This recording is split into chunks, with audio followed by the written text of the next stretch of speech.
আলিপুরদুয়ার জেলার ঐতিহ্যবাহী শিব মন্দির হল জটেশ্বর শিব মন্দির। এই মন্দিরের সঙ্গে জড়িয়ে রয়েছে নানান লোককথা ও ইতিহাস। মনে ভক্তি ও বিশ্বাস নিয়ে মন্দিরে দূর দূরান্ত থেকে পুজো দিতে আসেন ভক্তরা। শ্রাবণ মাস পড়তেই ফালাকাটার এই মন্দিরে দেখা যাচ্ছে ভক্তদের ঠাসা ভিড়। প্রতি বছরে শ্রাবণ মাসের যে কয়েকটা সোমবার পরে সেই প্রত্যেকটা সোমবারই অগণিত ভক্তবৃন্দ আমাদের শ্রী শ্রী জটেশ্বর শিব মন্দিরে বাবার মাথায় জল ঢালার জন্য আসেন।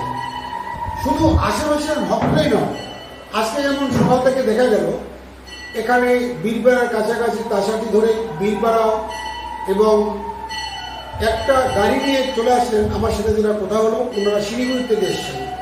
নিশ্চয়ই এখানে জল ঢেলে বা এখানে মানত করে নিশ্চয়ই কোনো বুগার পেয়েছে কিনে ওরা আসছেন। এছাড়াও জল ঢালছেন এই ভক্তরা, স্বেচ্ছায় ডোনেট করছেন, দান করছেন, আবার এখানে বৈষ্ণবরা যারা আছে তাদেরকে দান করছেন। যদিও সারা বছর এই মন্দিরে ভক্তদের ভিড় চোখে পড়ে, তবে শ্রাবণ মাস উপলক্ষে ভক্তদের ভিড় কিছুটা হলেও বেড়ে যায় এই মন্দিরে।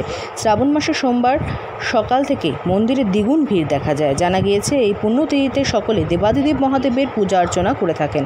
আলিপুরদুয়ার জেলার ফালাকাটা ব্লকের প্রান্তিক এলাকা জটেশ্বর। এই জটেশ্বর বাজার এলাকায় সুপ্রসিদ্ধ শিব মন্দির এটি। স্থানীয় লোকজনের কাছে জটেশ্বর শিব মন্দির নামে পরিচিত। এই মন্দিরের ইতিহাস পুরনো। প্রতি শিবরাত্রি এবং শ্রাবণ মাসে ভক্তদের ভিড় উপচে পড়ে এই মন্দিরে। আনুমানিক বাংলার 1233 সালে এই মন্দির প্রতিষ্ঠা করা হয়। এর পেছনে রয়েছে একটি রোমাঞ্চকর কাহিনীও।